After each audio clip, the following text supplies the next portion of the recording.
Welcome to Popcorn Talk, featuring movie discussion, news, and interviews. Popcorn Talk. We talk movies.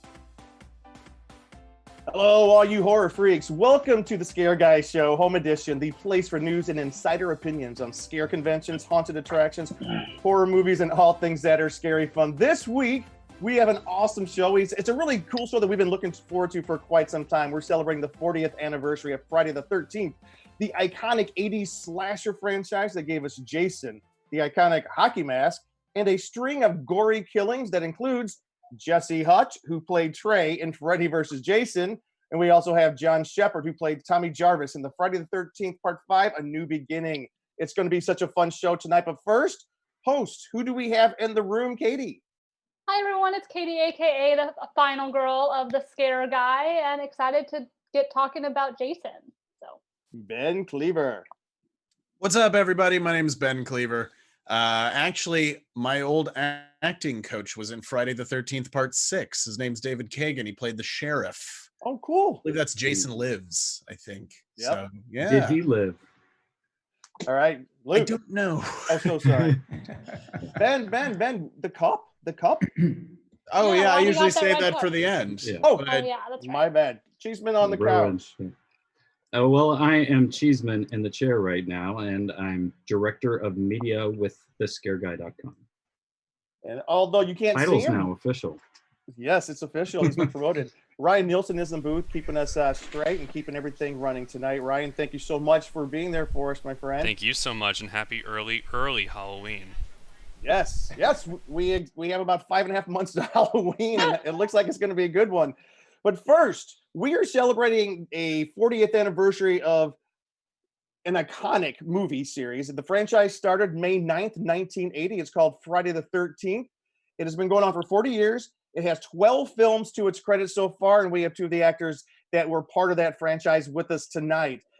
First up, we have Jesse Hutch. He's known for roles in Project Blue Book, The 100, The Man in the High Castle, Batwoman, Stakeout, Cedar Cove. He was on Arrow for a bit, and many, many more. But tonight it is his role in the long-running horror series Supernatural and the 2013 film Freddy vs. Jason that brings him here this week. Welcome, Jesse, to our show tonight.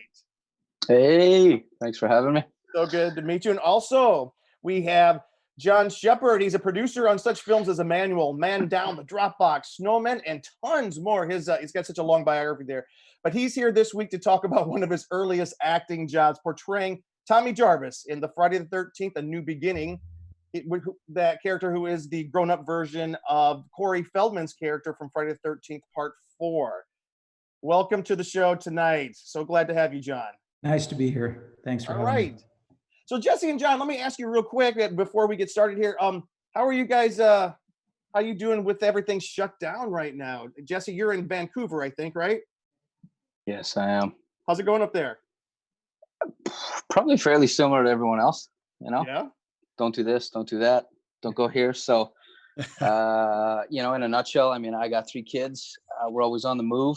And so I currently am in the middle of building our own playground. I was going to ask you about. I saw the pictures. Yeah. And of course, I made it so I can use it as well. So it's jacked up, it's beefed up. There's no sissy work going on here. Like no little 12-inch monkey bars. I'm talking 3-foot monkey bars. 12 feet across, 7.5 feet in the air. It's epic. It's like a little mini Spartan race right there. Yeah, my kid, even my daughter who just turned 6, she did about 10 rounds of it this morning, just nonstop. Wow. Yeah, and it's like double her body height in the air. So she's just crushing it. I'm proud of her. Any future plans for a zip line? The zip line's been discussed, my friend. Absolutely. I'm not even gotta kidding. have one. Not even kidding with you. My next addition, I'm hoping, is an 18-foot slide, but I'm working on my own design on that. Wow. There you go. And I've actually been following along on Instagram, seeing you build this thing. That's pretty cool. Yeah, and then as far as the business, I mean, as most of you know, it's like 100% shut down, pretty much. Doesn't mean it's shut down for working on my own stuff, though. So my business partner and I have actually been just working on our slate of IP, and we got about 15 projects sitting on that we're fairly happy with now. Just doing a lot of graphic design, which I enjoy, and script work. And we filmed a proof of concept about 6 months ago, which we're like this close to being done. We have it in the post audio house right now, and I'm very excited to start kind of hitting the world with that. See who's interested. Like what most people don't know, like you do a lot of writing and producing, right, and directing. In addition to acting. I mean, my acting career's, I'm sitting around. I'm still working on my 20-year overnight success, and as far as directing goes, which I really love, there's not as much weight in that end of my career yet, and so I'm constantly building and working on that. And one of the best ways I find is to just do it yourself. So, proof of concept was necessary, I think, especially to get the vision across. For one particular project that we really wanted to pour some sweat and heart and blood and tears and laughs into. And like I said, that one's pretty close. So I'm excited to start sharing it with people and start pitching it and sharing it. And we'll see where it goes and what we all look like coming out of this. What's work going to look related? Like. Is it what? Horror related? Not this particular one, no. I do have one project that's kind of like an Army of Darkness vibe. Yeah, cool. Little dark comedy. I love laughing, and I think people are going to be looking for that right now, and so I think humor is a good thing to add to everything. So I mean, I love humor and action and bad boys and that kind of vibe as well. So many projects, but there's some that you work on right now, and then there's some that you kind of hone as you go along, and then some you leave in the back burner for a while. And so we're just taking this time to spend time with family and also develop projects. And I'm getting a lot done around the house that I've been wanting to for a long time. Building a playground, that's pretty awesome. Yeah, well, that was new, and now I'm hooked. It's kind of like the Winchester house. You just keep on building until it gets. Yeah, awesome. Why not? I mean, so John Shepard, thank you for coming on tonight. You are a prolific producer, and why don't you tell us a little bit about what's keeping you busy right now with everything being shut down? Sure. Well, like Jesse said, it's a lot of production here at the house, in the garden, getting stuff done that needed to be done about 10 years ago. But one of the things we can do a lot of as producers is development right now. So reading a ton of scripts, there's books, there's articles that have been sitting in a pile. Like someday I'll get to that. Now I'm able to get to it and actually get literary agents on the phone. Authors are at home. I'm here tonight. It's like people are, available more so than they are when they've got 100 million.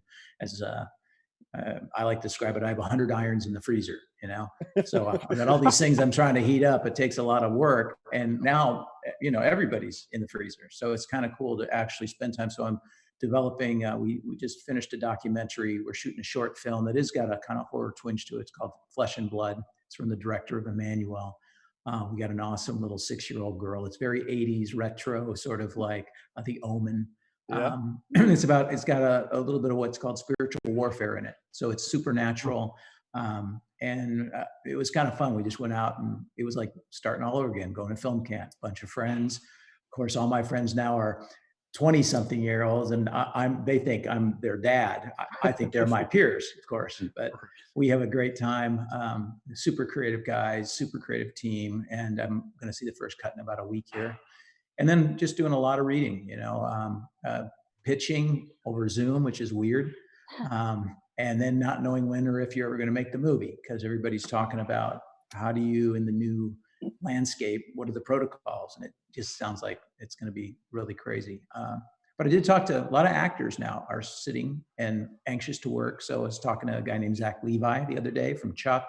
Oh yeah. Oh, wait a second. We gotta let Katie start breathing heavy right now.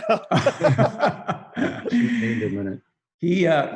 Zach's going nuts down on a little piece of property he bought down in Texas, making all kinds of stuff. And he's like, come on down, let's all shoot. I've got a commune here. You can come live here. I'm like, I got 4 kids. I can't come can I bring the kids? So yeah, so it's stuff like that. You're talking to people you haven't connected with in years. It's a lot of fun, actually. It's a nice time to sort of recalibrate. Well, that is awesome. Jesse and John, we're so glad to have you guys both on the show tonight. The second half of the show, we're going to kind of dive in a little bit more to the Friday the 13th 40th anniversary and you guys and your thoughts on Friday the 13th. But first, we got a couple of things that a couple of departments that we go through with each show. Katie has our con updates for us. Yeah. Katie, take it away. All right, so there is some more updates. I know everybody's kind of been wondering what events are going to be happening, what events aren't. So we're trying to keep you folks posted about whatever we hear about those events, hoping that, of course, Halloween is saved by then. So the first one is that the Midwestern Haunters Convention was postponed from June 5th through 7th, because that's only a few weeks away. Oh, weird, it's crazy. Time is flying. It's been postponed to July 24th through 26th. Although they released this statement, with so many unknown factors currently at play due to COVID-19, we are holding off on the 2020 show registrations until we can get a better sense of how things are going to play out. We plan to open registration June 1st. That plan may change as the situation changes. So it is so hard to know what's going to happen, but just stay on the social media for the Scare Guy, and we'll hopefully update you if we hear anything else. Midsummer Scream. If you were tuned into our last Scare Guy show, we mentioned how it had not been canceled, and then the next day they announced that the show was canceled this year, and we all go every year. So, and it's been scheduled just for next year, July 9th through 11th. So it's just being canceled and then come back next year. It's just barely above Comic-Con. So July is basically no longer happening in the convention and event scene.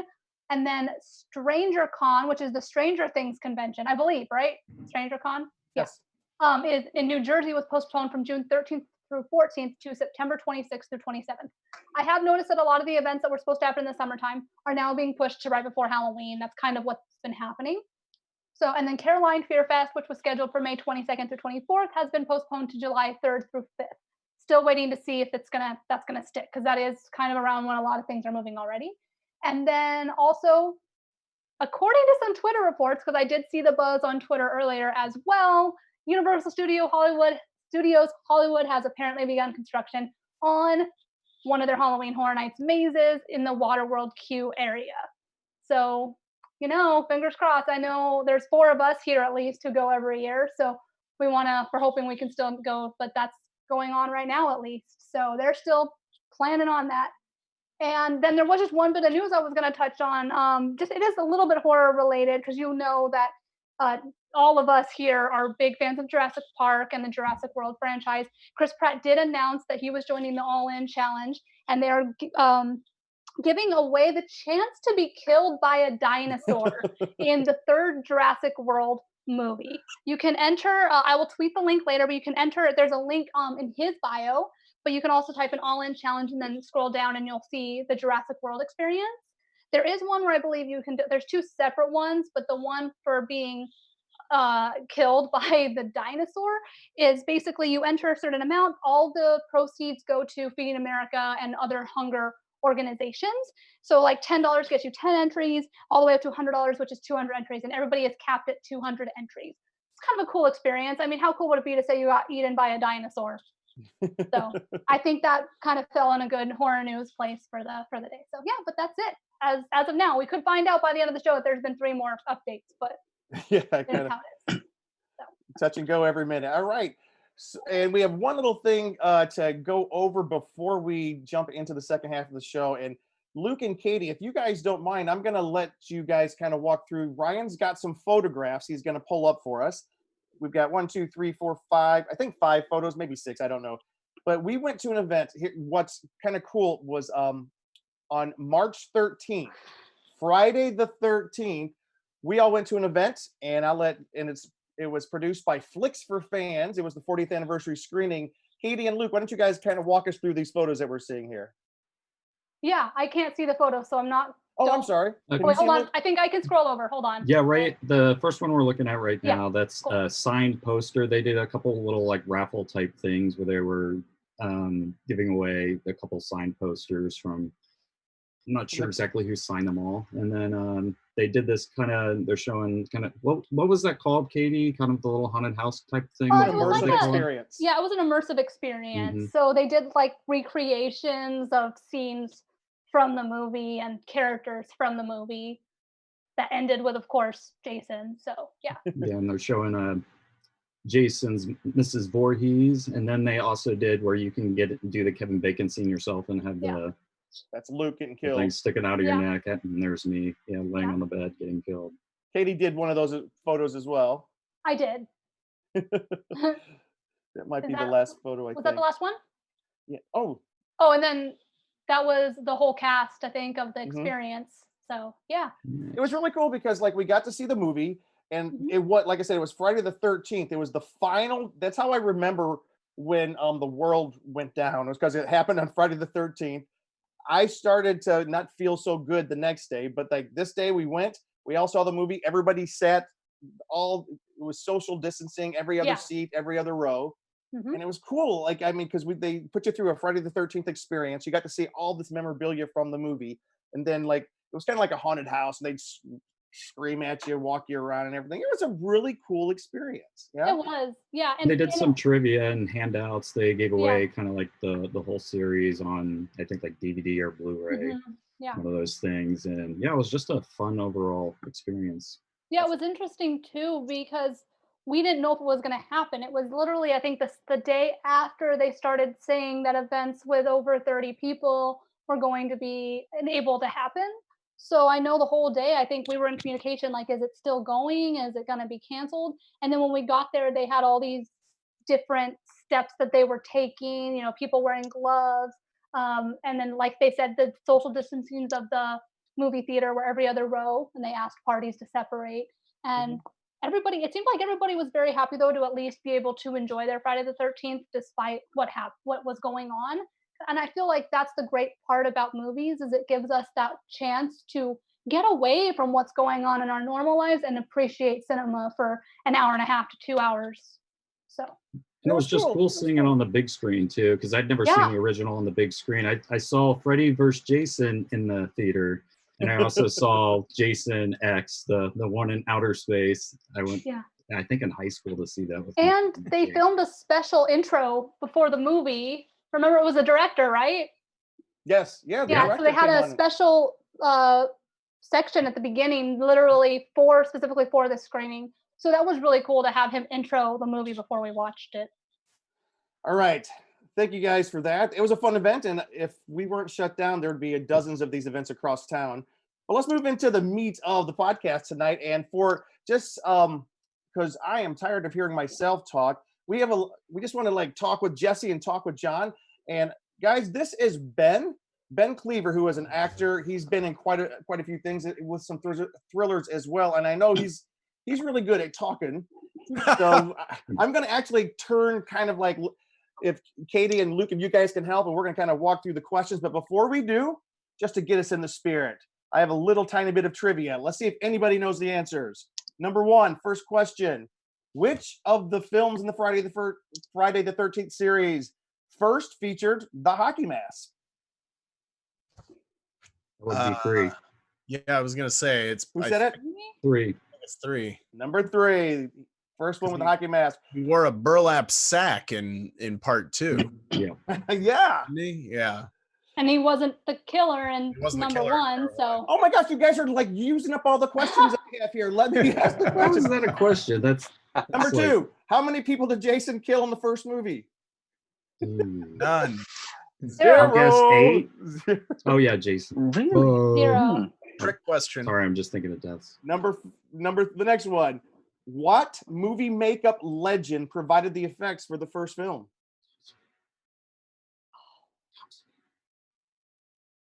I can't Tom remember. Savini. Tom Savini. Oh yeah, Very good. I should have known that. And last question. We'll have some more as we go on, but I'm going to get into you guys talking with our guests here. You got this one, Jesse. All right, Jesse. What was the original name of the first film? That's a great on the script. It's a great question, Jim. If I talk long enough and Google this, I may just find an answer for you. John, do you know? Crystal Lake something? Yeah, close. Well, actually, no. Long Night at Camp Blood. Long Night at Camp Blood. Yes, Long Night at Camp Blood. All right, I'm going to turn this over to Ben, but with this caveat. Ben, ask Jesse first about Supernatural, because we have a cool picture we want to show, because he was just on Supernatural just a few weeks back. Awesome. I'm still in season 6 of Supernatural, so I'm a little far behind. I do want to correct you. At the opening of the show, Jim, you said Freddy vs. Jason came out in 2013. It actually came out in 2003. I added 10 years on, my bad. But I do love that one. I love, man, some of the older ones are a little harder to watch, but they're all pretty fun. But yeah, Jesse, talk to us about Supernatural. It's it's been on for what, 14 years? This is its 14th season now. 15. Yep. Uh, 15. 15. 15. So that's quite an epic legacy to be a part of that franchise now, alongside being part of the Friday the 13th franchise. Can you talk to us a little bit about that? Yeah. Where do I start? I mean, it's kind of an interesting connection. Ryan, can you pull up the because picture, please? in my sort of the very first acting job that I ever had was on Dark Angel. Oh yeah. And James Cameron and of course on Dark Angel, Jensen Ackles eventually was on the series, and so I met him originally on that, and that was the first time we ever met. And of course, we spent time on set, and rad dude, got to meet him, and then time went on, and I actually was on Supernatural early on, and I did an episode, and it was quite bloody and gory and gnarly. And the producers ended up canning it, and they actually wanted everyone to be younger, so they recast, reshot, so no one has ever seen that episode. I still have pictures from it. Oh wow. And it was quite interesting. Yeah, I got hung upside down, and I had all my fingernails like surgically put on and made to look like they were all torn off, and it was gnarly. But anyway, Did you play a vampire? No, I played a victim. I was kind of very similar vibe to Jason Voorhees, I'd say, because I played a guy who was out on a date with his girlfriend, and this particular like bad guy in the episode didn't like when people were, having relationship with each other. And I saw it. And so so he totally came out and just killed me. But like I said, it ended up in the vault, and it still paid my bills though, and I had a wonderful time with a lot of great people.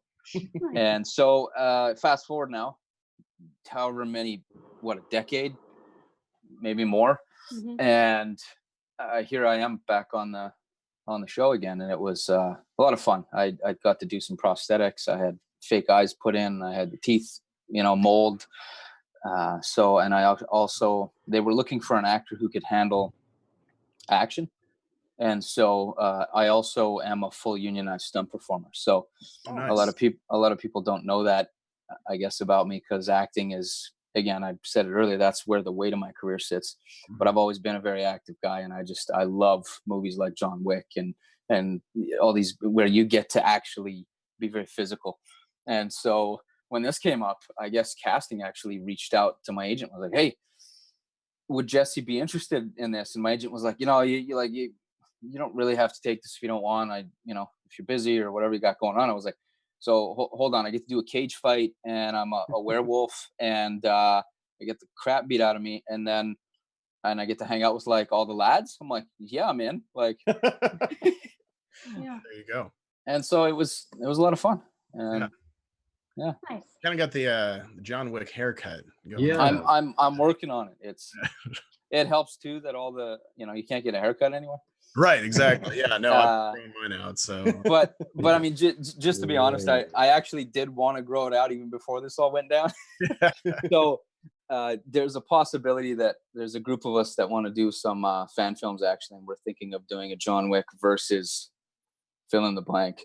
And so there's a possibility that versus Ash. John Wick versus Jason. No. We probably should. That would be, people would love that. But I like to change it up. I definitely from the acting career standpoint, it's good. People want to know where they can fit you, but then there's a little part of me that's always like, I want to change it up, which is why I love being able to go from a movie like Freddy versus Jason to a Hallmark Christmas movie that is still being run 50 times a year, to a romantic comedy, to an action film, with Steven Seagal. I did a series with him, and so I really enjoy moving and grooving, so to speak. And there's so many aspects to the human heart, and I think that moving from project to project is super cool that way, because you get to express all these. Sometimes you just got to be the tough guy that blows stuff up, and then other times you're a dad, and you get hit with more things, and then other times you're I don't know, you're the goofball who can't get the girl, or at least I appreciate all those different roles. Yeah. And that's kind of the actor's dream, to be able to have that kind of diversity throughout your career. I think the biggest issue that a lot of actors have is they get pigeonholed or typecast, and that's something we all hate, I think. How many times? Yeah. There's a part of it that's good.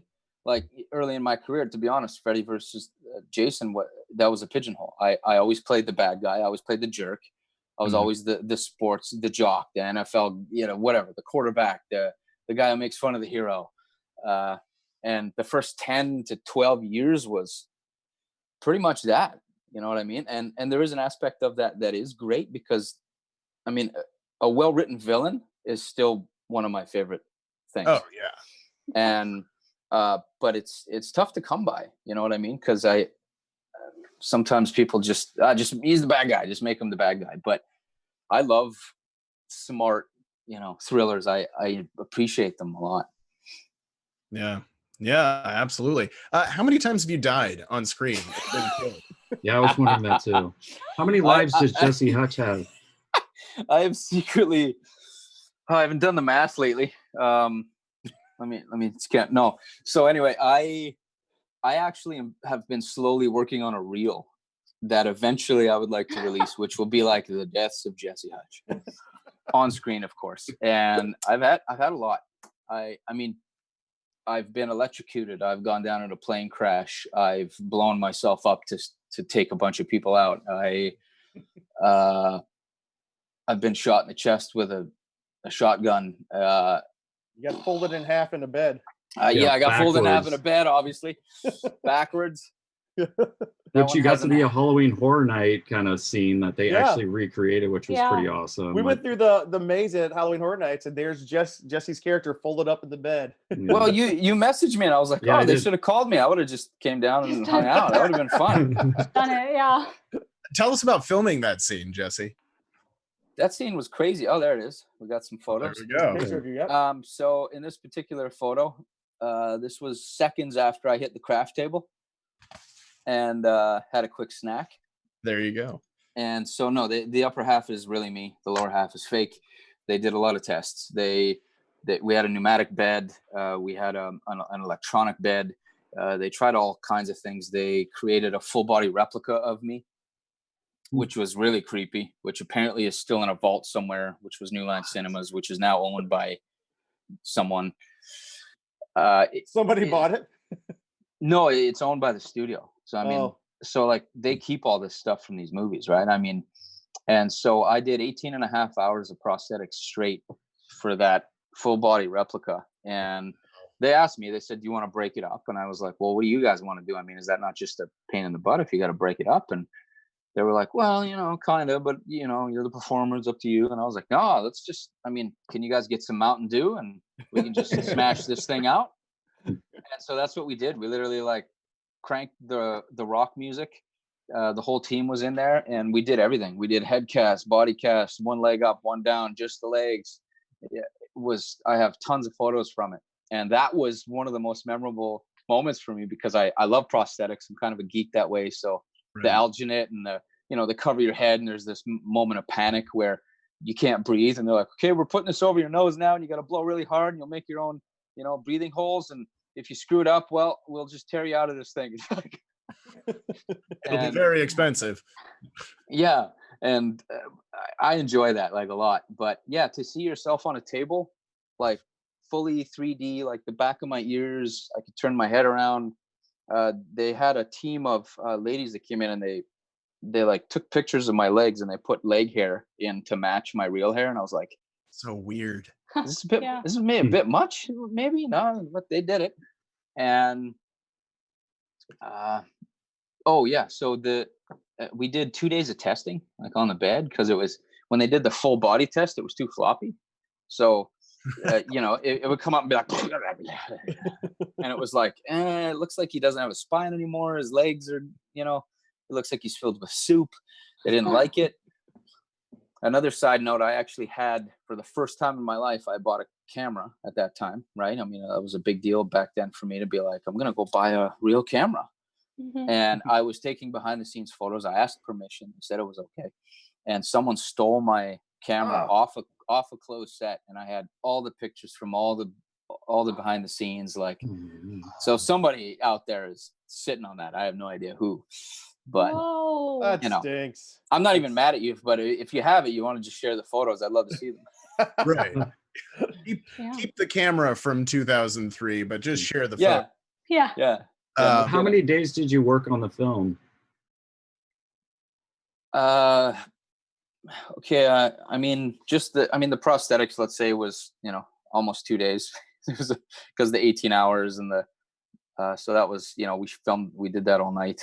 We did 2-3 days of testing, I think, 2 days of filming at the house. We were in the cornfield, I think, for maybe 3 days, as you know, because my character comes back and he's all like busted up.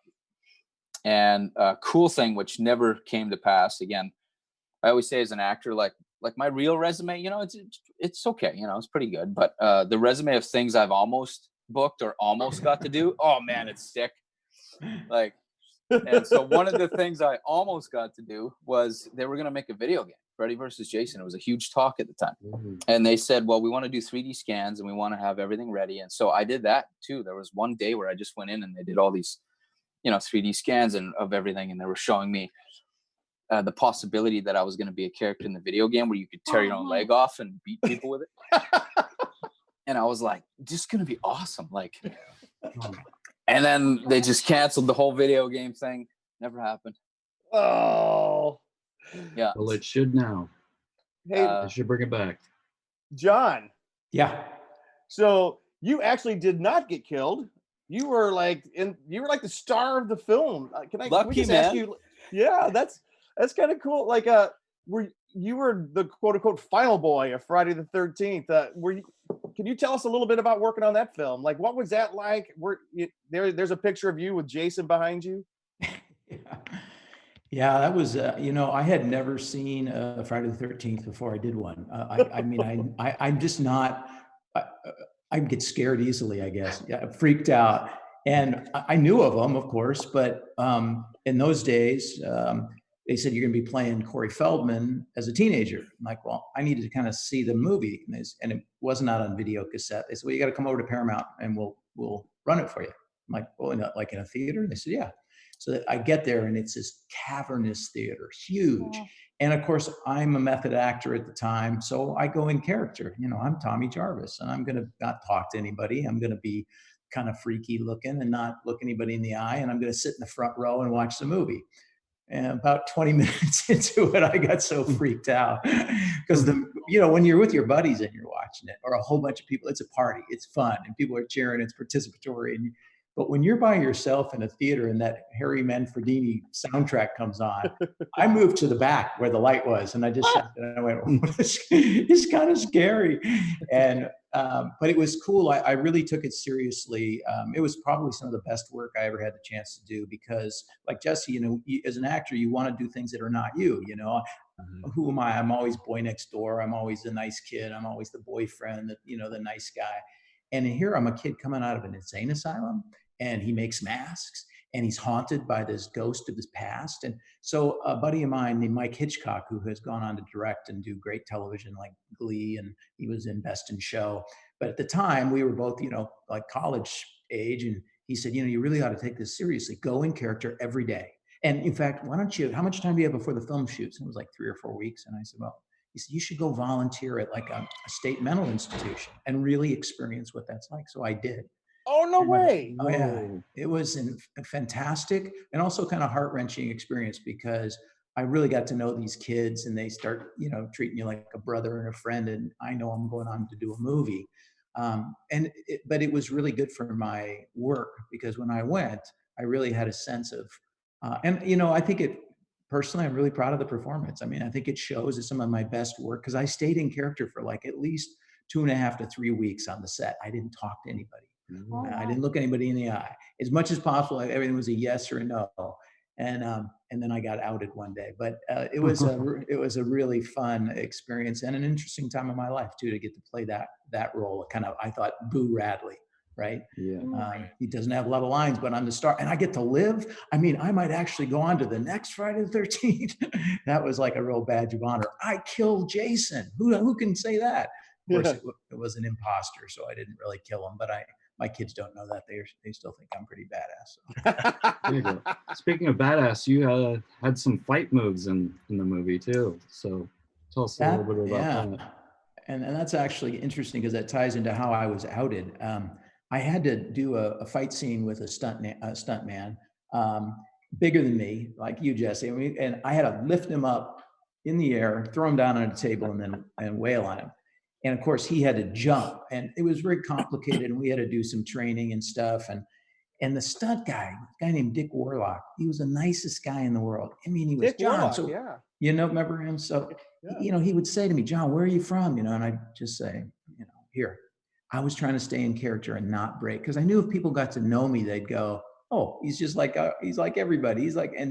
But they treated me a little different because I was a little weird, a little off, like, oh, the guy's a method actor or whatever. But it comes across on screen, But Dick was so nice, and he kept asking me all these questions. And finally, I said one sentence, biggest mistake. I said, so where are you from? And he said, oh, me and Eddie. Eddie was the stunt double. He goes, we're up from Arizona. We're both Christians. We work on these horror sets to bring a little light onto the campus, to spread a little good news and joy. And we're just here kind of being a witness for the Lord. I was like, what? And he said, yeah. So Eddie, come over here, Eddie. I brought Eddie up from Arizona he's a stunt man. And I said, oh, well, I'm a Christian too. He said, what?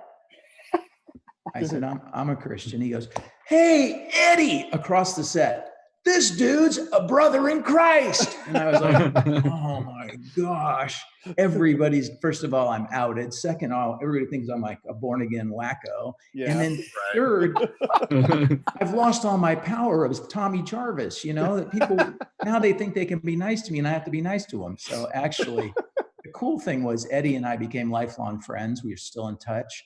That's awesome. And he's doubled me in numerous movies. And we had a lot of opportunity then to sit around late at night because you're in the rain, you're in a barn, you're up drinking coffee, you're talking to people, and you talk about everything: life, death, God, devil, horror movies, Christian movies. I mean, we had some fantastic times, and it was really a life-changing experience. I wouldn't trade it for anything, but it was, I did it once, and then I thought, I don't know if I could do another one. So it was, you want to mix it up. You want to keep doing different things. Yeah. Because I noticed you weren't you're a different character, a different actor played your character in the next film. Why was that? So funny. So I get the script for part 6, and I read it in the first couple of pages. And I never saw the film actually, but there's a little girl praying, and Jason's about to come up and kill her, and he sees her praying, and he turns around. I go, oh, maybe I can. And as minute I said, maybe I can do this, I'd had this strong conviction. And I'll tell you a story. When I was in college, I was working with some kids up at the church. I was like a counselor, youth group, fun guy. And one of the moms had written me a letter saying, John, we love you. The kids love you. But it's hard to see you Saturday night in the paper with a machete in your hand. And then Sunday morning, you're here talking to them about God.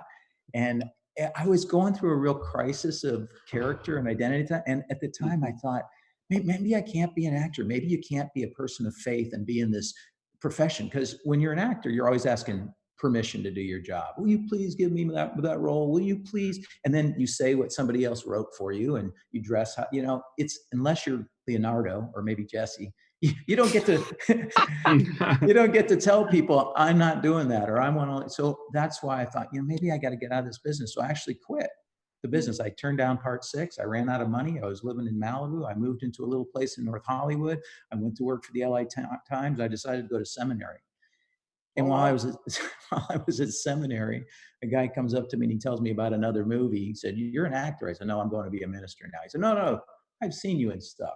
You are going to get this part. Long story short, I ended up getting it. But I turned down part 6, and I thought, well, they're just going to kill my character off. No, they got Tom Matthews. And he goes on, and it was funny because I, of course, read a lot about it.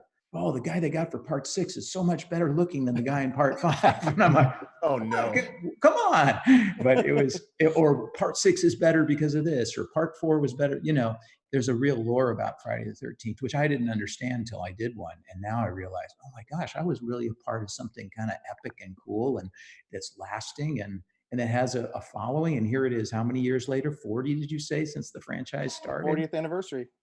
Amazing. And people they'll drive 9 hours to meet us and come sign autographs and ask questions. And it's really and Stranger Things, of course, has exploded. So this whole kitschy era of the 80s, it's like, wow, something I wonder if anybody will ever see this. And I do want to throw it back to Ben and the rest of the hosts, but because you have appeared at conventions, even in the last few years, signed. So you've kind of made peace, and you've balanced like the faith and the horror, experiences at this time.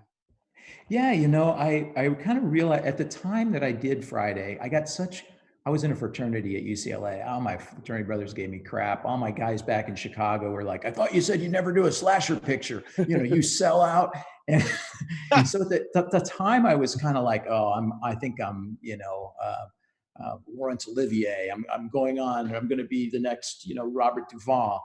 And I didn't really appreciate what I had at the time. And later I realized, God used me on that set, just like the next film I did happened to be for a minister called Billy Graham, who was making movies. So I went from slasher pictures, which I said I'd never do, to lame, cheesy Christian film, which I said I'd never do.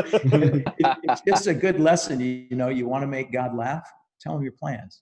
And every time I'd say I'd never do, it's just like, God can use us, and we've got gifts. If you're an actor, if you're a writer, if you're a director, if you're a producer, whatever you do, you do it with all your might. You do it to honor and be a good steward of the talents you've been given. And if you're an actor, then guess what? Sometimes you play a bad guy in a good movie. Sometimes you play a good guy in a bad movie.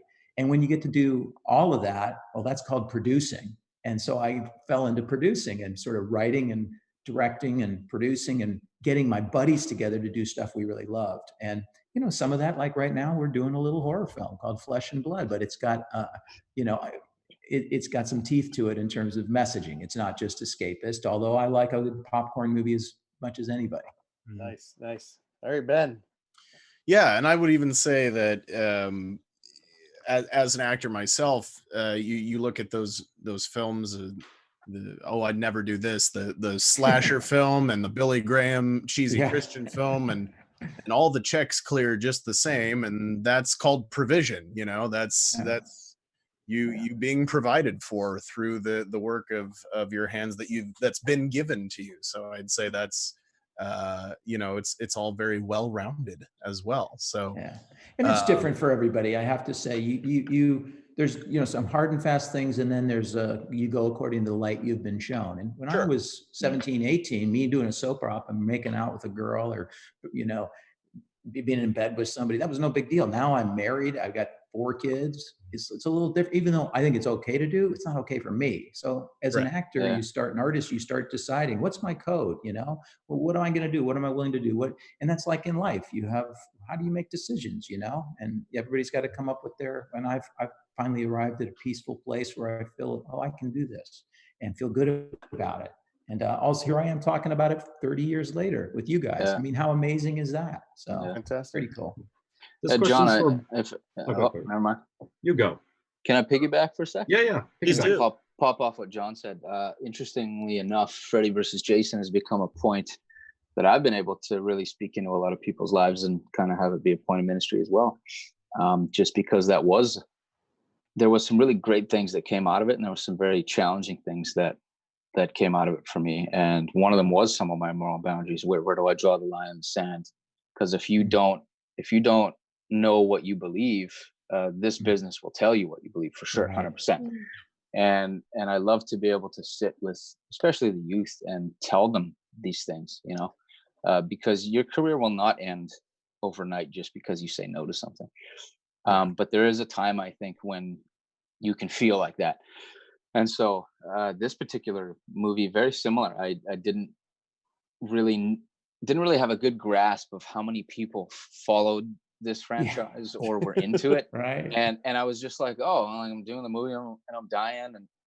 But there's to be honest, I haven't even seen the full movie myself, and that's because after I came out of it, there were aspects of it that really challenged me, and some of it was more on a personal level, things that happened on set, things I witnessed, things that, you know, people's this and that, and I was like, wow, I don't, and I came to the same crossroads. I was like, is this like acting? Is this filmmaking? Is this, because I feel like what's on the screen and what happens everywhere else is totally different sometimes. And so I really had to come to a crossroads as well, and thankfully it was really hard on me for, I'd say, about a year. I was like struggling with it, and it really helped me. And still to this day, same thing. I'll be at conventions and people come up and it's for Freddy versus Jason, you know, and I mean, there's an aspect of that I can really appreciate people for, and it allows me a point of connection with them. And then there's sometimes, you know, where I'm fully saying, I'm sorry, how old are you? I'm 12. I'm like, you shouldn't watch this film. They're like, what? Yeah. Trey just told me, aren't you Trey? I'm like, yeah, Trey's telling you right now. You know, Trey's gonna talk to you like Mark Wahlberg, okay? You're not doing this. You're not watching this movie right now, okay? Say hi to your mother for me. Yeah, dog. So anyway, I appreciated your story, and I totally resonate with it, and it has completely helped me with some of the major directions in my career, even to this day. And so it has been a complete blessing. But there were some times where I was like, oh, I don't know, maybe I should go do something else. So I have a question for both 5 of minutes, you. guys. 5 minutes of great questions. 5 minutes. All right.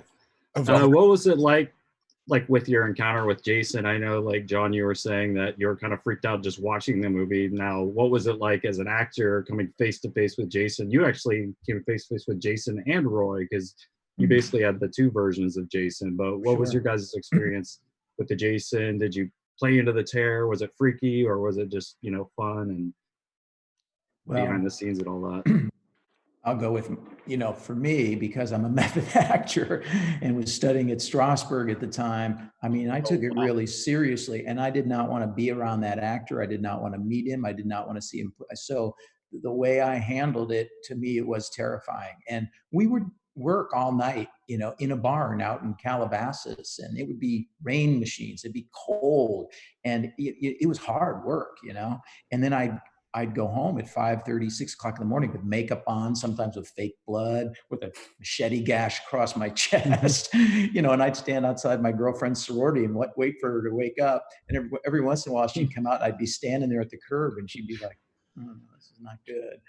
So, but it was, you know, on the poster it says, does Jason still haunt you? Yeah, it really affected me. Wow. Jesse. I think during the filming, I didn't really clue into it as much. I mean, I've seen that death scene obviously over and over, and afterwards I was like, wow, with the sound effects put in the bed and the crushing of my I was like, whoa, okay, whoa. That's crazy. But Ken Kirzinger in Freddy versus Jason, Ken Kirzinger played Jason Voorhees, and I actually worked with Ken again in Joyride 3. He played the bad guy. And so he tried to kill me again, which was pretty cool. And it was almost exactly 10 years after we'd done the movie, I think, that we did that movie. So kind of a weird coincidence, but Ken himself as an individual is a great guy. I mean, he's a stunt. He comes from the stunt background, so he's totally grounded and just easy to talk with, and tall. Like, I don't know, how tall is he? Like 6'20". Is that even a number? It's not. Okay, I'm kidding, guys. 7'8". That's good. And for those of you who don't know Joyride, it's a great film. Jesse is the main protagonist running away from that guy trying to kill him. It's a fun film. So we have just a few minutes for our last few questions, guys. We did have a question on the chat from Nathaniel Fincher. They were asking, and this would be for Jesse, if they shot two different endings where, you know, Freddy wins, Jason wins, if there's alternate endings to the movie that you're aware of. That's good. I mean, the elusive question, right? Yeah. I couldn't say with clarity which was like really going to be considered and which wasn't. I just remember there was a lot of cool stunts and fire and rain, and it was awesome to watch some of that stuff. But yeah, they did film like multiple different angles, and so they could have tweaked things for sure and made a difference. And there was always talk of like, do we show this? Do we just one shot of the glove or so there was always that talk. But I was kind of, still an actor on the sidelines, kind of just waiting to do what I was there to do. And they said on that documentary we watched, like Jim, you watched this as well, I think that they did a reshoot of the ending because it didn't test well, and another person got to play Jason right at the end too that auditioned earlier for it, so they had two different Jasons actually in the film, but it was just for that last scene where he's carrying the, spoiler alert, the Freddy head out of the water. What? How dare you spoil this 17-year-old film? I did. Ben and Katie, what questions you guys have for him?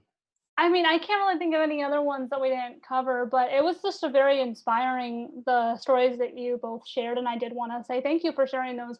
And it's personal too. And so it was I just enjoyed listening to that. And I think it's a good message for people that may be feeling the same way. So thank you. Awesome. Mm-hmm. Now, as real quick, I know the kind of the thrust of this show and our sister program, The Con Guy, is based more around the convention circuit and that sort of thing.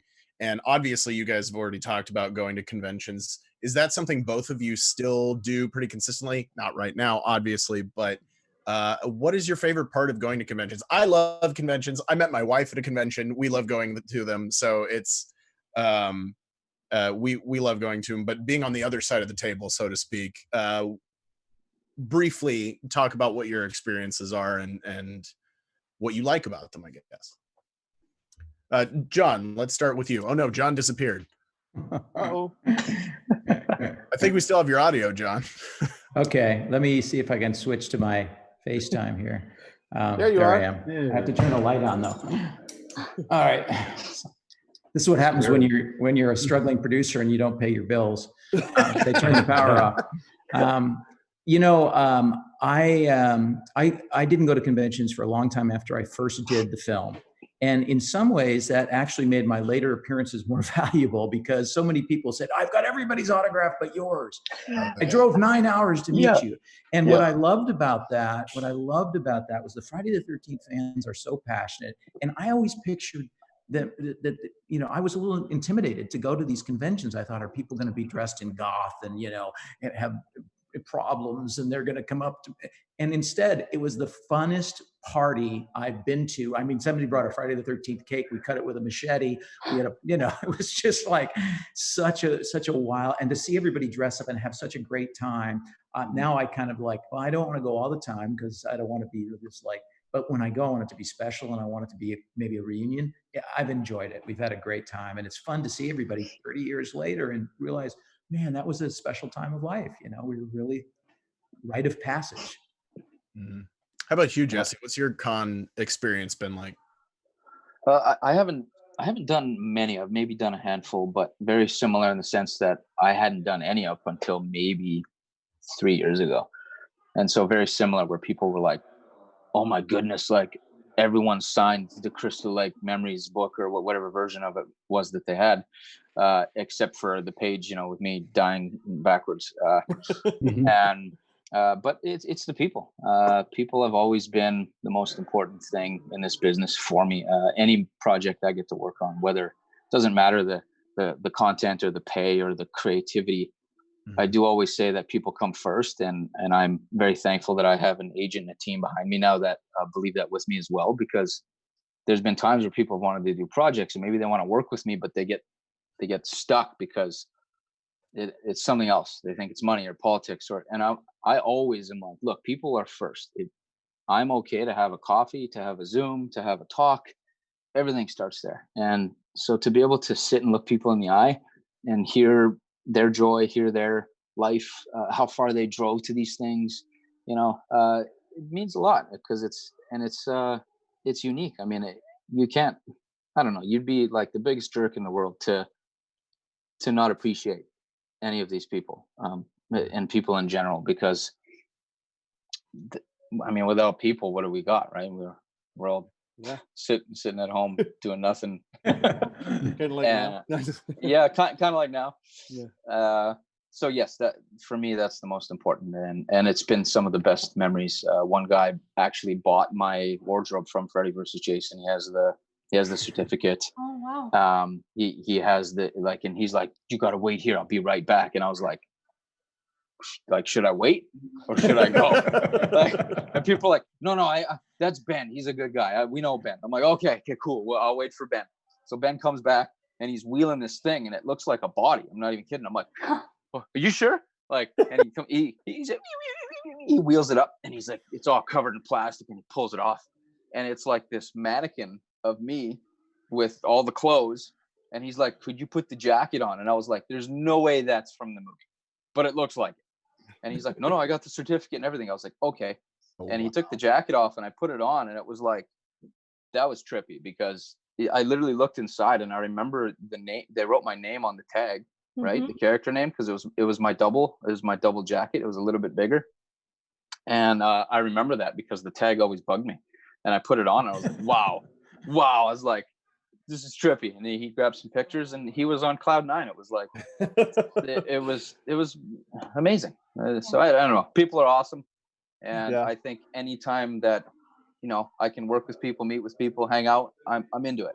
I mean, obviously there's, boundaries and borders, and we got to discuss when and where we can do this. But yeah, people are awesome. I can attest to the fact. Jesse, you and I have been friends for probably about 10 years, and you're one of the most fun people to hang out with. It's, we go all the way back to, we don't need to discuss it. We go back to Hobo Village and all the way forward to this. Those are stories for another day. Jesse and John, Thanks, you guys Jim. are so fantastic for coming on the show tonight. And I can't tell you how much I appreciate talking to people like you because, sometimes like the scare guy, we like to say we like everything that's scary fun. We don't really get into like the dark, down. Like it's cool to meet people like you to help us to demonstrate that you don't have to have a dark, despairing heart to enjoy a good scare. And so thank you guys so much for coming on the show tonight. Where can people, John, if people want to follow any projects you're working on, where can people find you? Our latest film is emmanuelmovie.com. And if you just go to www.emmanuelmovie.com, 1M, get in trouble if you put in too many M's, EMANUEL, movie.com. And also empowerpictures.com is my production company. And you'll see the letter M or EM? The letter M, yep. like movies, Empower Pictures. Fantastic. Jesse, if people want to follow what you're doing or to see progress on your playground, where do they follow you? Just my Instagram mostly. And what is that? Just my name, Jesse Hutch.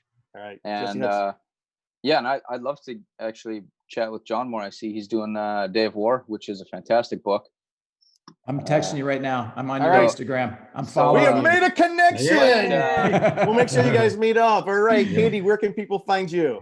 Yeah, you can find me on Twitter, Instagram, and Twitch at KT_Christine, or on the season finale after show for Batwoman on next Monday. So. Jesse, were you on Batwoman, by the way? May or may not have done some stunt. All right. I guess we can't talk about that. Cheeseman, where can people find you online? Well, you can find me on scareguy.com, and then my Twitter is at cheeseoncouch. All right. And Jesse, there's always a place here at Camp Crystal Lake. You can always stay here anytime you come to LA. All right. And Ben? I'll be bringing the kids. Okay. Right. Ben, where can we find you? Hey everybody, my name is Ben Kliewer. You can find me on Twitter and Instagram at BENKLIEWER. And people ask me, Ben, why are you always drinking out of that red cup? Well, it's because whenever Ben Kliewer shows up, it's always a party. All right. Also, Ben, you should talk to John and Jesse too. Great connections here. Hey guys, thank you so much. Happy anniversary to Friday the 13th, an iconic series which has had its ups, its downs, its splatters, and sometimes a lot of fun. So guys, by the way, check out our social media tonight. We were not able to play the clip tonight, but myself, Katie, and Luke just recently did an hour-long interview with Greg Nicotero, and we asked him some cool questions about Friday the 13th. We'll be putting that clip out, and you can see the full interview here right at the spot in just a couple of weeks, all right? Anyways, guys, Thank you for following us. Follow us at thescareguy.com. We'll see everybody soon. Bye-bye. Thank you. From producers Maria Menounos, Kevin Undergaro, and the entire Popcorn Talk Network, we would like to thank you for tuning in. For questions or comments, be sure to visit popcorntalk.com. I'm Sir Richard Wentworth, and this has been a presentation of the Popcorn Talk Network.